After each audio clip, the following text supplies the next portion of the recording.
Today's tutorial will be about brioche knitting.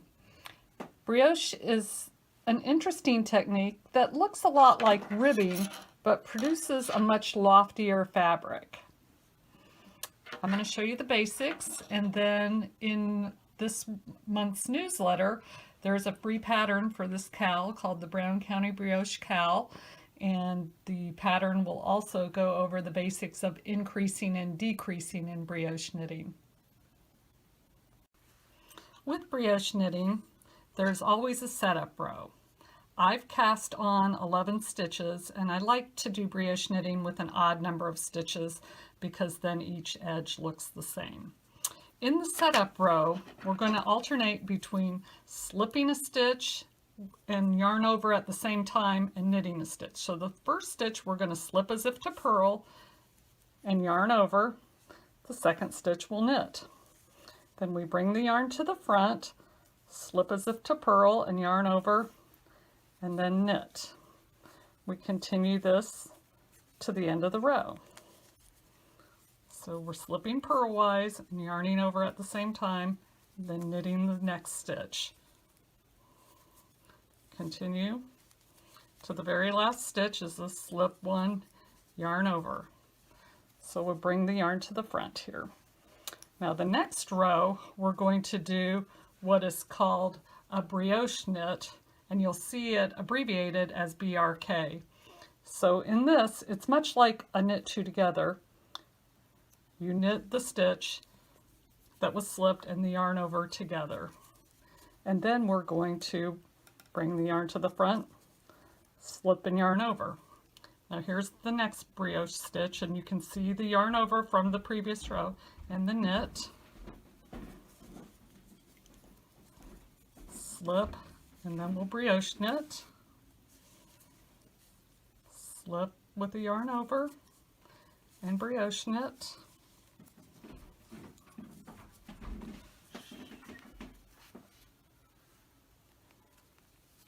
slip and brioche knit to the end of the row. Okay, so we've worked our first row of brioche, and technically in brioche, every row is made up of two passes. You go one direction and you knit half the stitches and slip half the stitches, then you turn around and go the other direction and you'll knit the stitches that were slipped in the previous row and slip the ones that were knitted in the previous row. So the first row, the rows are normally marked with A and B in brioche knitting. So the first row that we worked was row 1A, and now we're going to go and work row 1B.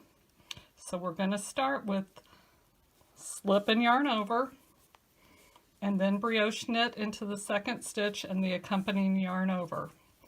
Again, slip and yarn over, and then we're going to work into the next stitch, which is the knit stitch and the accompanying yarn over. So we'll brioche knit into that and continue that way along the row to complete row 1B. Slip purlwise and yarn over, and then brioche knit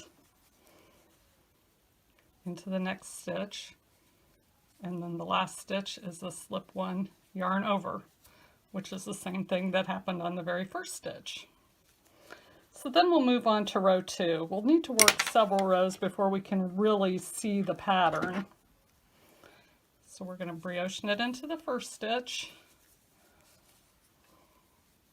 slip one, yarn over to the second, brioche knit, slip one, yarn over, brioche knit, slip one, yarn over. So this will be row 2A. So the first pass,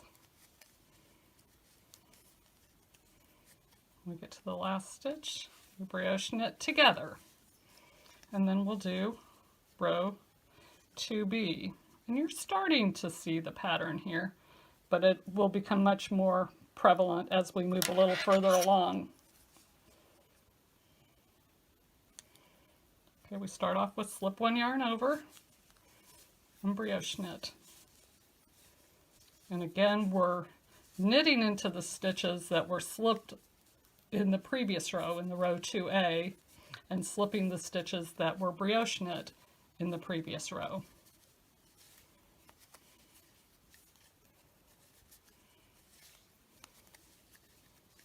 Whatever stitch you started off with, we started off with a slip one yarn over and we'll end with a slip one yarn over. And you always have to, you know, just be careful on that first stitch because the yarn over is just there and there's nothing holding it there besides your finger. So brioche knit, slip one purlwise and yarn over, brioche knit into the yarn over and the stitch that's on the needle.